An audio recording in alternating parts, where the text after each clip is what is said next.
I see a lot of women who, maybe they don't care about ripped abs, but they want to feel good in the clothes that they wear, and they want to feel proud of who they are, and they want to feel confident. So there is a measure of how can I balance my wine nights, eating cookies with my kids because I love that, having snacks at the movies because I want to have that experience with my grandkids or whatever that might be, and still maintain a body that I feel really good about. So I think a lot of times just helping women find the balance of how they want to live their life and all the fun things that life, gets us, because we all could be ripped if we wanted to. We just got to give up the wine, give up every piece of sugar, like it's very rigid, and not many people are willing to do that. It's just not that important to them.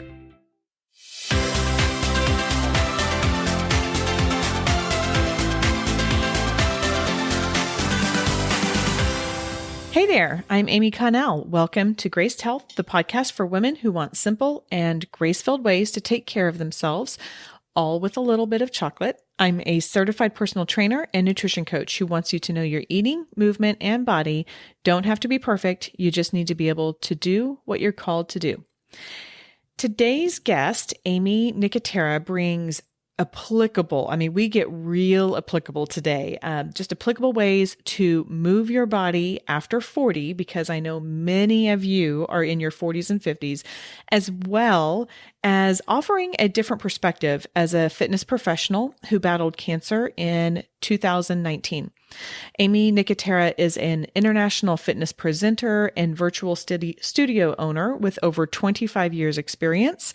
She holds a BS in nutrition science, a master's in health education, numerous certificates.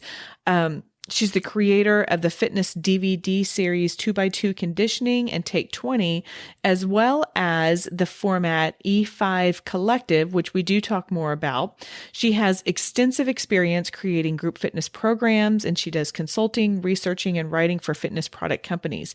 She is also someone who people like me learn from. So she is the person at the front of the room at continuing education conventions for fitness professionals, teaching people like me. So I just am really grateful for this time with her. I love my conversation with Aimee today because it humanizes the fitness professionals. We talk about perspective changes through her cancer battle, finding your own balance, which is different for everyone, and shifting our motivation as we age. And if you are someone who likes a strong takeaway from these conversations, Aimee breaks down an ideal week of fitness over 40 to help you function your best. Now, before we bring on Aimee, I'd like to remind you of my new book, Your Worthy Body.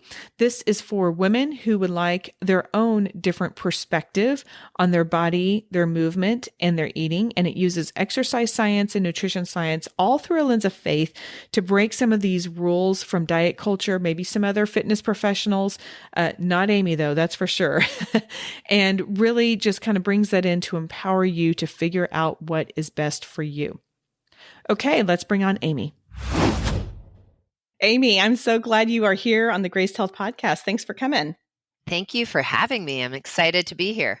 Well, I was super excited to be introduced to you. I have to imagine that probably I would have crossed paths with you doing something or some sort of conference, but since we've all been, away from in-person stuff for so long, I actually was introduced to you through my colleague, Pete McCall, who Pete, I don't know if you know this or not, but Pete actually provided an endorsement for the book that I just wrote. And I learned, we were talking a little bit about him before we came on. All good things, Pete, don't worry. But I really learned a lot from him. So I was super stoked to hear your conversations with him and thought I really wanted to bring you on. So I was wondering if we could just start with you sharing your path to becoming a fitness professional. Yeah, sure. I actually started fitness like when I was 17, technically. I got certified to teach aerobics when I was that age. I was actually nannying for someone when I was a couple years before that, entertaining the question, what do I want to do when I grow up? And she was like, you should teach aerobics. You're so energetic and you're great with people and you're so fun and you're fit. And I thought, what's aerobics? Like, I didn't even know that industry. And so I thought, maybe this is a good idea. So I actually started taking classes with some of my mom's friends, and I really enjoyed it. I always liked being fit. I would do my own little workouts all the time. And then I ended up taking a course that was an instructor training course in my local area in upstate New York. These two women, specifically one, Judy Terrell, shout out to Judy, still out there, crushing it. She taught me basically how to teach classes, like everything from musicality to building a class. I took I think, I don't know how many weeks it was, but it was one of those, several weeks courses that prepped you to take a certification, but also gave you the skills to be able to actually teach in front of a group and create programming. So that was really my start. And I took the AFAA primary group certification back in the day, and I started teaching. I went around to local clubs. Some of them had microphones, some of them didn't, back then. I just started teaching a ton of classes, and I taught everything from, high-low to body sculpting to step aerobics. Actually, all the things that I still teach now, even just with a little different twist. That was really how it began. One thing led to another. I got a personal training certification. I did go to school for 2 years, not really knowing what I wanted to do. Went back, ended up getting my bachelor's of science in nutrition science, and then a master's of education in master's of science in health education. I've done corporate wellness. I did the school teaching route. So I actually taught in high schools. I taught in South Central LA for like 6 years, high school health and PE and a few other things. And so I've been in the industry long enough where I've done a lot of different, had the opportunity to experience a lot of different aspects of the industry, from fitness director to, high school health teacher, but all the while still training people and teaching classes. So that's probably the long story short. No, that's great. Actually, there's so many things that I take notes when I'm doing this. I mean, you talk about having that mentor in Judy. That makes all the difference in the world. And I had one of those when I first started teaching, and she just made me a better person coaching people in general. I mean, and really that makes such a difference investing in that. Back to how I was introduced to you, you were talking a lot about fitness over 40, and you are a fitness industry leader, coaching women. I know that you coach all various forms of people, but it seems like you do have a real heart for women over 40. What do you think is the biggest shift that, because my community is like, women 40s and 50s in general. What do you think is the biggest shift from a physical training aspect that, and you know what, you've got the nutrition part of it as well. I would love to hear your perspective on that, that we need to make after we kind of hit that 40, where do we go? What kind of shifts should we be making in our workouts and possibly even in our nutrition? Well, I think there's a couple different ways to kind of go with this conversation. Number one, I think our priorities shift. Yeah. And there are things that we just start to care less about because we're more mature and we just don't care about certain things. And we really value what's really important to us in our everyday life. So when you align your values with what your goals are, the actions that support each of those are going to kind of come into sync, right? I think it really depends on what people want. What I see as a bigger picture, like a general comment to answer your question, is just that, it gets harder. It gets harder to maintain the body that you had before physically. You're typically restrained by time, right? You might have a family. If you don't have a family, it does not mean you're busy. You probably have fur babies, right? Or you have a job, or you have other family members to take care of.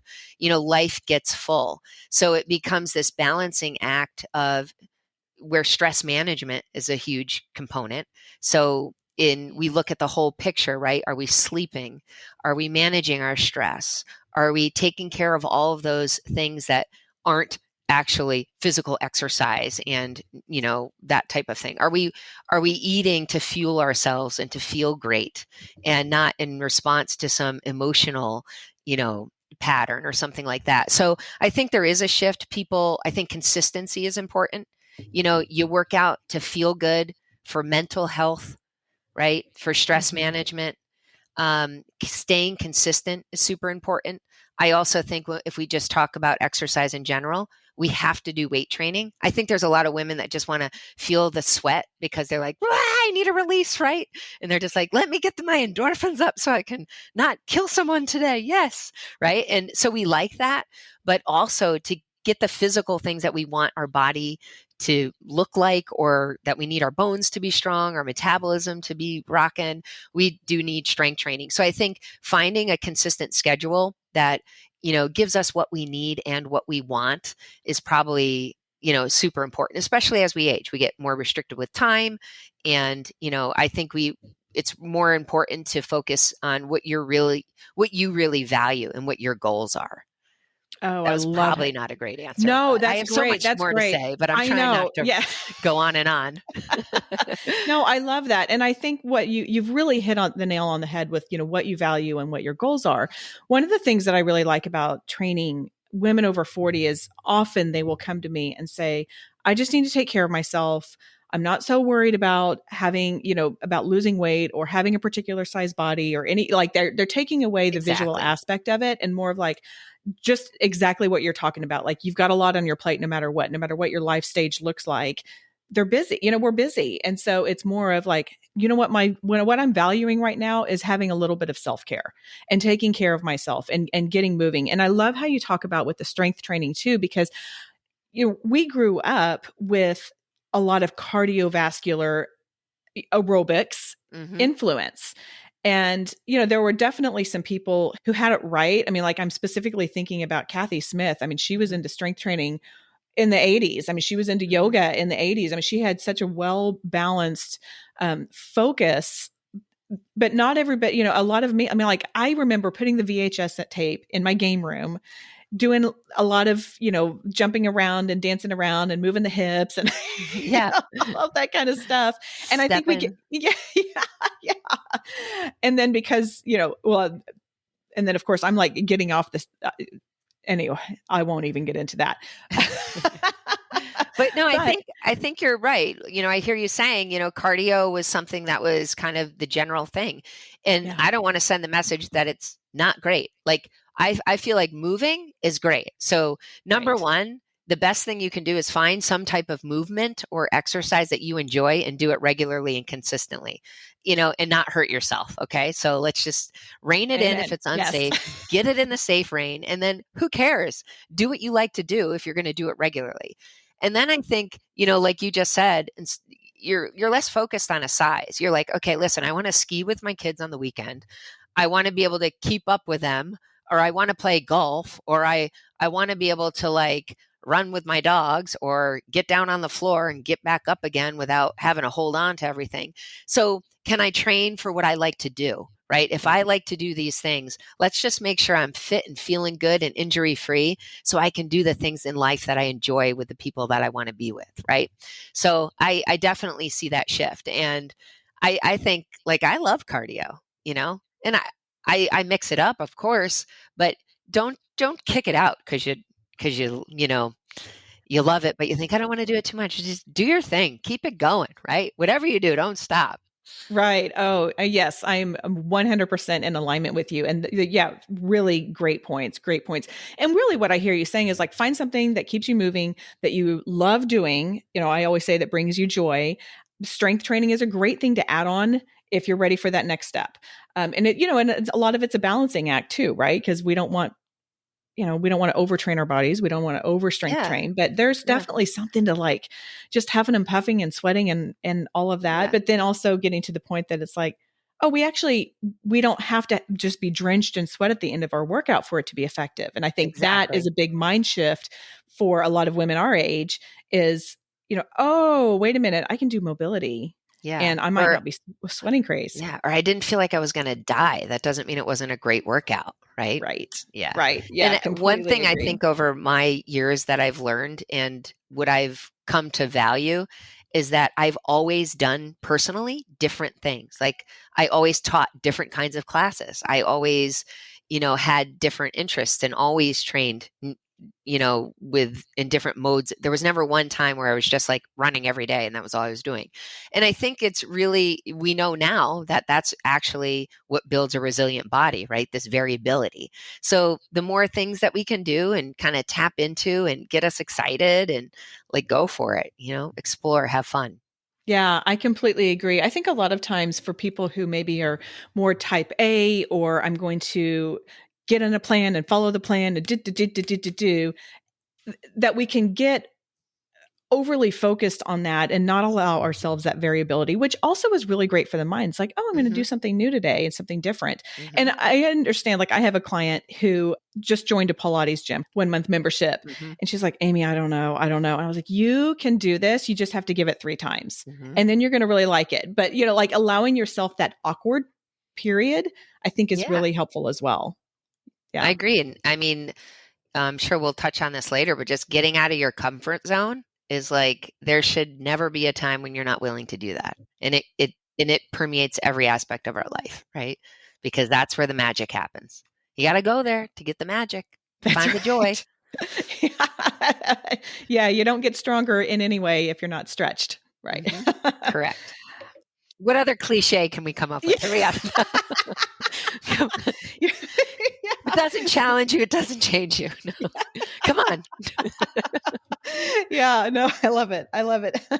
Okay, so I typically stay away from like getting super specific in things, for particularly in workouts, for what you just said. Like, just get out there, just get moved, just get consistent. However, I think that sometimes people appreciate some guidance in terms of like, well, what should I be doing? Okay, you're telling me to move, but you're telling me to, variability is key. How would you, if someone came to you and said, okay, Aimee, I'm wanting to get like a balanced workout. I'm wanting to kind of cover all my bases. I'm 50 years old. What should I be doing? I love this. I think, let's just say a typical person's going to make formal exercise 5 days a week, right? And we'll pretend they just do fun things on the weekend that they love, that are active. Okay. So I would say 2 to 3 days, you get some strength training in. Maybe that is, I don't care if it's like warrior sculpt, where you're like doing yoga with weights, or if it's traditional strength training, whether it's training with a personal trainer because you need that guidance, or it's taking a class, like whatever is out there, some kind of strength training class, but you should be doing that 2 to 3 times a week, right? Also, you do need cardio. You need to be doing cardiovascular activity that gets your heart working at different intensities. So maybe one day you do a HIIT workout. Maybe it's a class that's called HIIT. Maybe you do running intervals or walking intervals, right? So you have to get that heart rate up. And then the other days, I would say do what you love. Maybe it's a dance class, right? Or if you're inclined that way, mix it up, get some cardio, make sure you're working out at different intensities, get 2 to 3 days of strength, and don't forget about recovery and mobility. So whether that's a yoga class, I mean, you can do it every day, right? You could have a little stretching routine that you do at the end of your workouts, but just make sure you have a nice, complete program. And the best way to do that is exactly hire a trainer, help them sit down with someone and get help mapping that out for you. And it does get specific because it's specific to your needs. There's I kind of quickly mentioned it before, but over 50, that's when we start to, lose our balance if we're not using it. We struggle with getting up off of the floor, right? Ground to standing work. Like these little things, we want to make sure that we're maintaining. So if we have a cohesive program that includes things like functional movements, that word is overdone, but what it means is things that we actually do in life. Like, no one stands up and just curls things. Like, there's no life move like that. There is no life move that's a lateral shoulder raise. There just isn't. It's something else mixed in with that, right? So when we think about the way we train, think about what we're trying to keep going or keep maintaining in our life, and train that way. Yeah. Yeah. Moving your body in a way, or training your body in a way that you move it in a general, on a daily basis. Which is like every plane of motion, different directions, doing different things. So, in your trainer, it's so important. It's so important. And if you don't want to work with a trainer, I don't think that's a bad thing. So mix it up. Do 2 strength, do a few cardio days, do a few mobility days. And they don't have to be just days of this, so we get so caught up on I'm going to the gym to do cardio. Well, could you actually get your heart rate up while you do some weights? Hey, what a concept, right? So I would encourage people to mix it up, but make sure you're doing a variety of activities. Yeah, I completely agree. It's funny you talk about that ground to standing. I'm sure you're familiar with that study out of Europe that predicted the predictors of longevity. And that was like the number one predictor of longevity as being able to get up off the ground without using your knees, without using your hands. Yep. And it's funny, I put that in my book and I've had more people talk to me about that study. They're like, I just had to try doing it because it is something that everybody thinks they can do until they actually try and do it. And it's like, oh crap, I'm actually not as good at this as I thought I was going to be. Yeah. Well, and some people will say, well, why? Well, to get from the ground to standing, there is a measure of flexibility and a measure of strength that is needed to be able to do that well, and balance and coordination. So that measure, having at least whatever that is to get up, is actually correlated to decreased mortality rates. So you got to get up, right? Yeah. I think it's great. Yeah. Absolutely. Absolutely. I'm wondering if you see, as you work with clients over 40, what kind of motivation changes? I mean, we talked a little bit about that, but when I was in my 20s, my goal and everyone else around me who was my age, our goal was like, get super fit, right? Get the 6-pack abs, get the great arms, get the whatever it was. It was all visual. It was all external. And I know my shift has definitely changed in a lot of different ways. And I'm wondering if, what kind of motivation shifts you're seeing in women over 40? Well, I think there's, you never lose the feeling like you want to feel good about yourself and you want to be confident. So I see a lot of women who, maybe they don't care about ripped abs, but they want to feel good in the clothes that they wear and they want to feel proud of who they are and they want to feel confident. So there is a measure of, hey, how can I balance my wine nights, eating cookies with my kids because I love that, having snacks at the movies because I want to have that experience with my grandkids or whatever that might be, and still maintain a body that I feel really good about. So I think a lot of times just helping women find the balance of how they want to live their life and all the fun things that life, gets us, because we all could be ripped if we wanted to. We just got to give up the wine, give up every piece of sugar, like it's very rigid and not many people are willing to do that. It's just not that important to them. You're all going to, you end up in, your coffin, you might look ripped, right? Or you look maybe happy. I don't know. You know what I mean? It's like at that point, it doesn't matter how good you look. It's the experiences that you have. So I think really tapping into, what makes people happy. So most of the motivation, like your question asked, is like, how can I live my life in a way that's fulfilling, but still, be at a weight that I feel comfortable with, that makes me I feel good in my clothes. I can wear a bathing suit if I want to and, play with my grandkids at the beach or whatever the situation might be. So I think those are definite shifts, right? We're not so worried about, we realize that no one cares if you have a 6-pack, actually. They just really don't. I mean, at some point in time, like that's the least desirable quality in a friend. It's like, it doesn't have any measure into your quality of relationship. It's so true. It's true. Yes. So I think we realize that it comes with maturity, but that's the answer. And I think, like I mentioned before, people get a lot more into, what I want to do. Like they get scared. I couldn't keep up with so-and-so, or I now want to play golf and I can't, my back is jacked. I can't even rotate, right? Or I want to be able to play with my grandkids on the floor, play a game, and I want to be able to get up and not feel like I can't. So I think a lot of these motivations are for just life. Like I want to be able to move well, not be injured, move well with the least amount of pain as possible, every day, to do the things that I like to do with the Yeah. people that I like to do them with.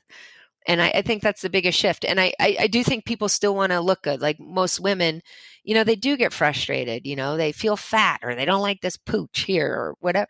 Okay, well, if you're motivated enough and you don't like it enough, you'll do something about it. But honestly, nothing's going to change until you really want that to change. And it takes work. So if you're willing to do the work, then you can get the result you want. But those are the tough conversations that you have to have. I love how you say, it kind of goes back to what you were talking about at the beginning with what do you value and what's important to you? Because you know what I'm not going to give up is sitting outside with my husband at sunset with a bottle of wine on a Friday night. You I'm and just not. most every other girl out there, right? Yeah. Like that is just such a sacred time to me, and I'm not going to give that up. And it might be that, you that don't have a impacts. 6-pack. You're only I going to don't have a have a 6-pack. 2-pack, Aimee. But that's the reality, And that's right? fine. Yeah, like I'm cool with that. I mean, Yeah. because to your point, like having a 6-pack doesn't make you a better friend. I love that. I'm totally Right. going to quote you on that. Go That's for great. it. I don't know. I just came up with it now. Maybe there's more. We can add that to the list of things. Yeah. It's going to be my next book. There you go. There you go.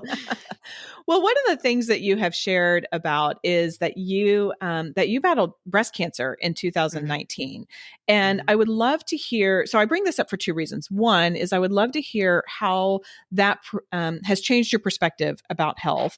And then two, I think it's just worth noting that, we can do all of the things, right? Like we can eat well, we can exercise, we can do, and that still happens. Like I think sometimes because there's so much science that supports, eating your antioxidants and having your dark blueberries and all of these things can help prevent cancer. Like you're doing that most of the, like you are really a strong example of, just balanced good health, and yet you still had that. And so I think it's important to recognize that kind of stuff as like sometimes like crap happens, right? And it's not because you weren't doing your part, it's just because that happened. So I just think that is something that's important to remember, as we're getting older, and we can do what we can do to prevent it, but it happens. But anyway, I would love to hear how that changed all of your perspective on health. That was actually going to be my main point of my answer. But that's great. No, I have more to say. So you said all that. But I remember telling my little brother, who, he's not little, he's an adult, but he actually had testicular cancer when he was in his 20s, and he's fine. But as, when I told him in 2019, hey, I have cancer, he was like, oh gosh, now all these obese people and these people that don't work out and eat like crap are going to be like, see, even she got cancer. It doesn't matter. And it was just hilarious because it's so true. It's like you can do all of the things and still, have something not great happen to you. But the thing is that you mitigate your risk, right? So the idea is do everything you can that's in your control. And then what you don't have control over, you deal with. And I will say a couple interesting things about my cancer journey was that number one, I was in good shape. I was actually training to run the New York and the Chicago marathons at the time. I was diagnosed in August. The races were November and October. Ironically, my sister had gotten into New York, and that's a lottery. And a bunch of us put in and we didn't get it. So I was like, well, you're running New York because you got in. So what do I got to do to get in? I'll raise some money. So I raised money for Memorial Sloan Kettering Cancer Center. So the Fred's team. So I raised money for them. And it was just ironic because here I am. I ran the marathon. I was going through chemo. My doctors were like, you really going to do that? And I was like, well, yeah. Can you just give me some of those little steroid pills you give me before every chemo treatment? But all seriousness, I kept training. And I think for me, so basically I ran 2 marathons while I was going through chemo treatment. At the time, it didn't seem like such a big deal. But now that I think about it and say it, I'm like, I guess that's pretty cool. But one of the things is it gave me focus, and I didn't want this cancer to have the power over me. It kind of gave me my power back. And, there is a lot of research on physical there's not a lot. There's a significant amount, let's just say, a physical activity in cancer. And the research does show that for a variety of reasons, substance that are released when our muscles contract can actually attack tumors. Also, that when we exercise, most tumors thrive in a low oxygen or hypoxia environment. And when we're exercising, we're increasing circulation of oxygen throughout our body, which seems pretty obvious, but it has to do with like the tumors literally won't thrive as much. That's what they find. Also, of course, they find better mindsets, better quality of life, even during recovery, less chances of recurrence. So there's a lot of really great research that correlates to better cancer outcomes when physical activity is happening during treatment, and better quality of life or perceived quality of life even after cancer treatment. So it was kind of like with every step I ran, I chopped that tumor down. And I did kind of have that in my mind, and the mind is powerful. Yeah. And I really think that's a part of my successful journey. Like I didn't have surgery right away. I found a lump and I had a lymph node infected, and it was invasive. So I ended up having a bilateral mastectomy and 5 lymph nodes removed. And when they went in to look, there was no evidence of tumor, like none, right? And so thankful to research, now I'm actually training to run the Boston Marathon, raising money for Dana-Farber Cancer Foundation, or Cancer Institute, who like got me through my treatment. But like there was no evidence of that due to the fact that I had great treatment and I responded well to it. But I'm also going to say, like, what if I wasn't as fit? What if I wasn't as able? And what if I wasn't in as great condition when that adversity struck? How would I have dealt with that, right? Yeah. So that's another reason, like, get in the best possible shape that you can, like physically, mentally, spiritually, emotionally. So you know what, you're ready. We can't prevent anything, but when adversity strikes, we're like, oh yeah, bring it. Yeah. I'm ready, right? I really I can feel do that hard way. things. And yeah. yeah, I can do. I just had a shirt on today that said hard things. Yeah. It's hard. Do it anyway. Like seriously, my motto is minimal drama. Like we all have something to cry about. I'm going to sound heartless, but shut your face and just get going, right? Like that's seriously what I want to say. It's a place for whining, but enough of it. And let's just make progress, keep making forward progress. So it changed my perspective and a real appreciation for what we consistently do day to day, and how we are able to deal with adversity when the time comes due to what we've built along the way. So all those naysayers, it does matter. It matters how you are ready to confront your adversity, your mindset to deal with it, and your ability to tolerate pain, discomfort. Chemo destroys you, right? How can you tolerate that? If you're in your best fighting, like shape, you're going to be able to fight better.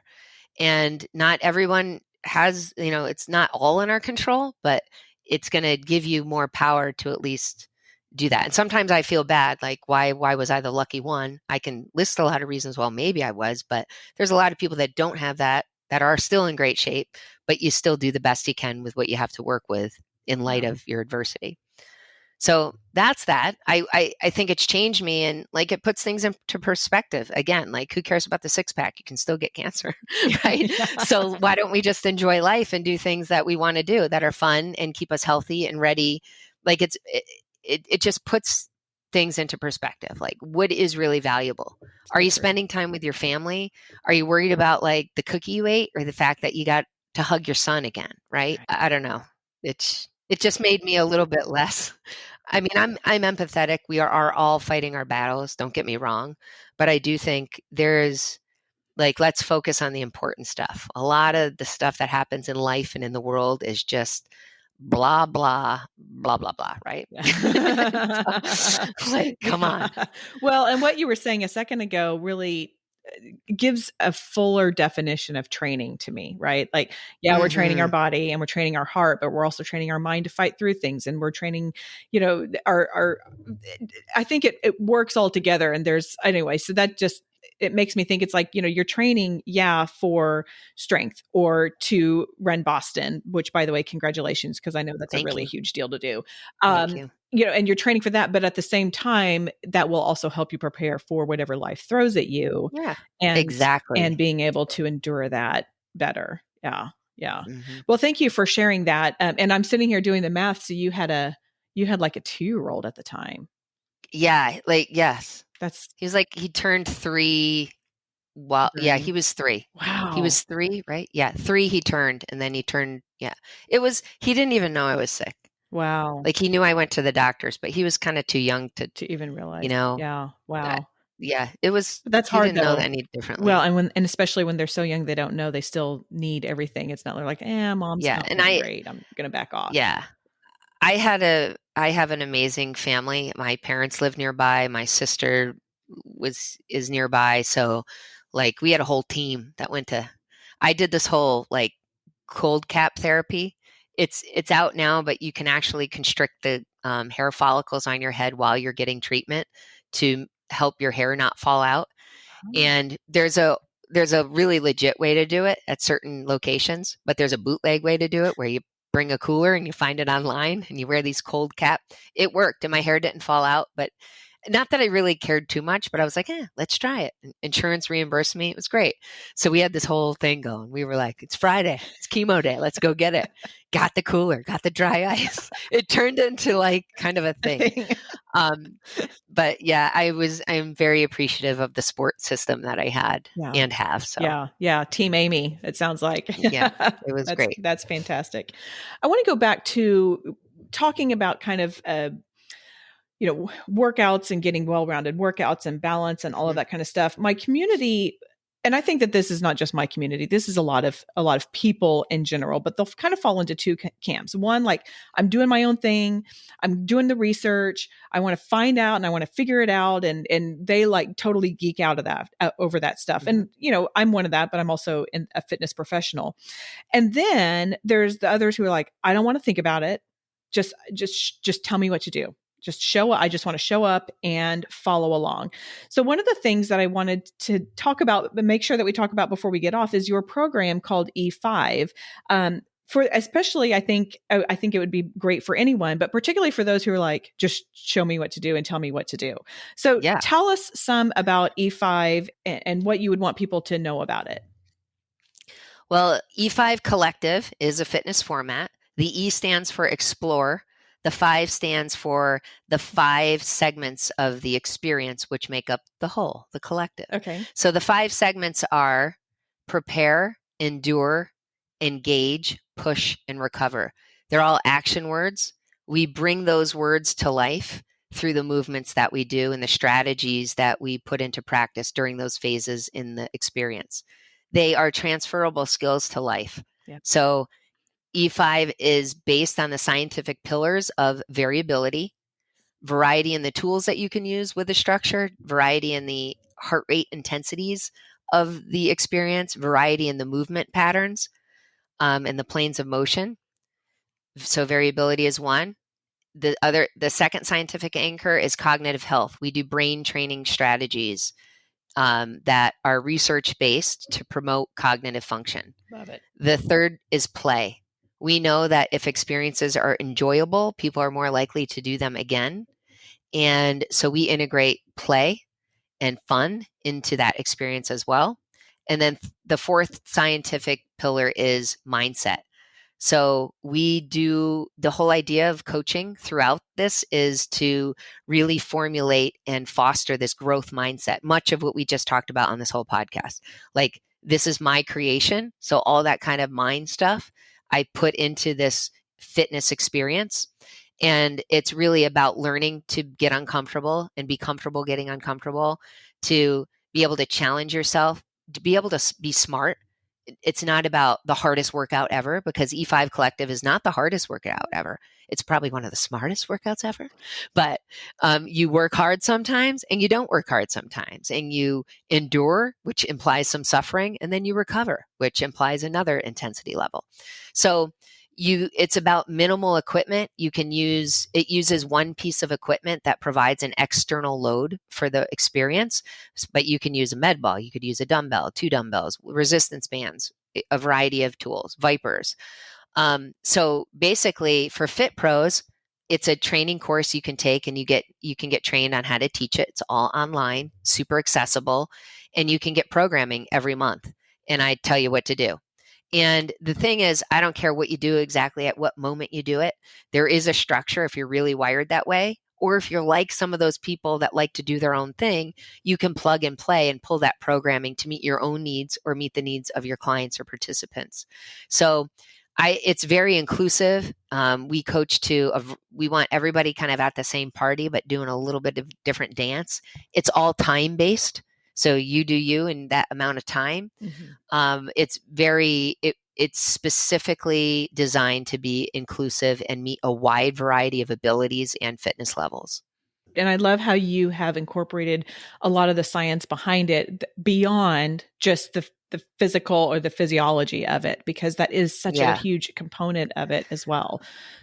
It's kind of like, now that I'm saying it all out loud in this particular moment, all of that, my answer to my breast cancer experience is like, okay, here's this in a nutshell in 45 minutes, a really smart workout that you can do that kind of touches on everything we talked about, right? Yeah. And I'm not saying it's the only thing you can do, but if you're a trainer and you want a good idea, hey, take it. Like, let's share, right? Yeah. You can use whatever you want. If you're a consumer and you just want to take the workout, try the workout, right? So I feel like it's a really nice mix to add in. Yeah, no, that sounds like a really great program. Thank you. Thank you for sharing about that. Thank you. I think it's great. Yeah, it is. No, I just think that there's so much more to it than, and sometimes too, like, every now and then I'll throw on just like one of the Apple Fitness Plus workouts, because I'm tired of coming up with programming. I just want to do it. And as I watch some of the things, I'm like, oh, I know exactly what you're doing here. And it's not specified, right? Like, he's not going, okay, we're doing all of these functional movements today, and we're doing a push, and then we're doing a pull, and then we're doing a hinge. But right. there's definitely some brain behind it. And I love that that's what you're talking about. And I love that you expand that even more with the mindset and with the recovery and the play. We need to have fun too. Yeah, totally. I love that. I love that. Yeah. Okay, I have two more questions I ask all my guests. The first is, I really have this thing that might be borderline obsessive about tattoos. I don't have any, but what I have found is people who have them often have a story or a meaning behind them. So I was wondering if you had any tattoos, if you would be willing to share what it is and what the meaning behind it is. And if you don't, if you had to get one, what would it be and where would it go? Okay, so I do not have any tattoos, but this is going to sound really a little warped. But I do think that I'm never going to get one. But if I was ever to get one, which would be never, so it doesn't even matter, I would probably get like the numbers of like the races that I did, right? So I would do like, 26.2, 70.3, 140.3, like half Ironman, right? Because I thought in my mind, wouldn't it be cool, like if you died and then people saw these tattoos, they would know that your body like did an Ironman or your body did these things. And the reason I think about that is because I've done a cadaver dissection before, and it's an awesome opportunity. If you're Fit Pro listening and you get a chance to do this, I did it through the Institute of Motion, great learning program, and Tom Myers, and I forget the other science guy, but we had freshly frozen cadavers, and you were just looking at the body and you're kind of wondering, like, what kind of life did this person have? Oh, you could see in the lungs, oh, they were a smoker or this. But wouldn't it be better if we just had tattoos of like, I sat at a desk for most of my life. I did these races. It would just give us so much more insight scientifically to what was going on. Yeah. I don't know. That's where that thought came from. Oh, I love that. Yeah. It kind of tells the story of a little bit. Tells the story for life. It's like your medical history, your health history kind of on your arm, like Cliff Notes of it or something. That's awesome. That's awesome. I had never thought about something like that. Okay. And then the other one is, do you have a meaningful Bible verse that you would like to share with my community? I do. I think I chose this verse because it's so hard to pick one, right? Yeah, I know. One that's, hopeful or comforting. But I picked this one because it kind of goes with my doer personality. But it's John 17:3, and it says, "This means everlasting life. They're coming to know you, the only true God, and the one whom you sent, Jesus Christ." And I love that just because, it means our life. Like, would a hope ahead that we could have everlasting life, Mm-hmm. and the importance of knowing God. Like, what does it really mean to know someone? We know their name. Like, God's name is Jehovah. We know, like, you want to be close to someone, you use their name, right? So the importance of like building a relationship with God and knowing the importance of his son, Jesus, and the ransom sacrifice and what that really means for us. So I just love that because it means we've got to do something, but it's also so hopeful in the same way, and so loving of God to give us this opportunity. Yeah. Amen. That's fantastic. Thank you for that one.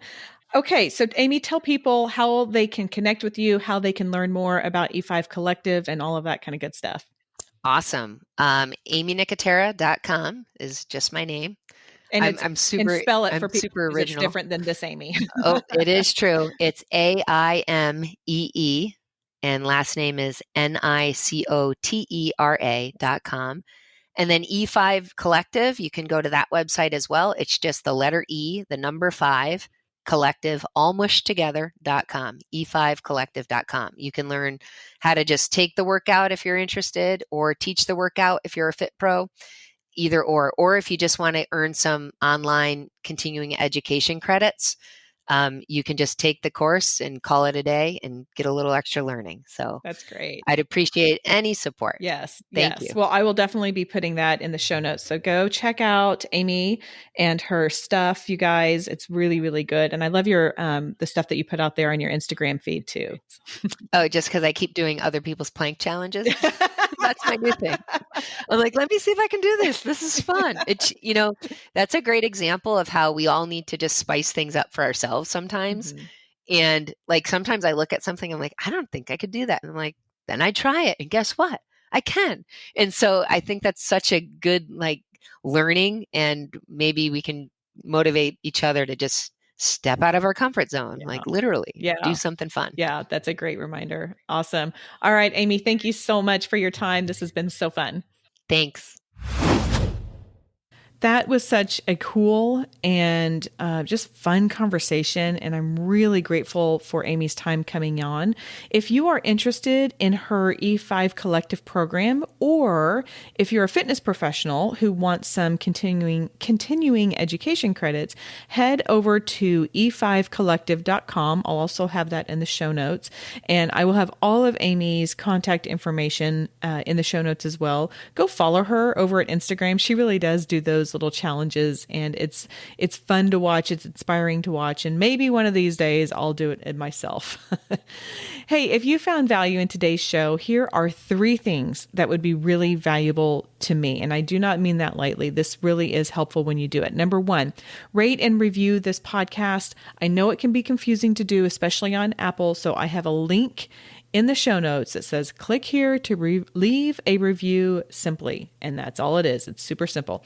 Number 2, sign up to receive my monthly journals. These are not on the internet. You cannot find these anywhere, but it is a place where I can just show my full spectrum personality, and I love doing them each month and getting them into your inbox. So go over to gracedhealth.com/monthly-updates and you can sign up there.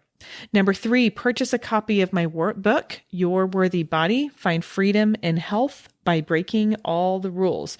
This is not a diet book. Instead, it is a cross-cultural, grace-filled look at how to change your mindset about our body, eating, and movement. It's all done through a lens of faith, and I would love for you to grab that. Each episode, I try to leave you with one simple thing to remember, because I know we cover a lot. And today's one simple thing is, sometimes we tend to look at fitness professionals and think they are just physically bulletproof, but they aren't. However, as Aimee has shown us, taking care of ourselves in a holistic manner that strengthens your physical, spiritual, and mental health can help us battle adversity when it comes. I admire Aimee's perspective and just wish her continued health, and really hope that I get to meet her in person one day if I ever get back to doing conferences. Okay, that is all for today. Go out there and have a graced day.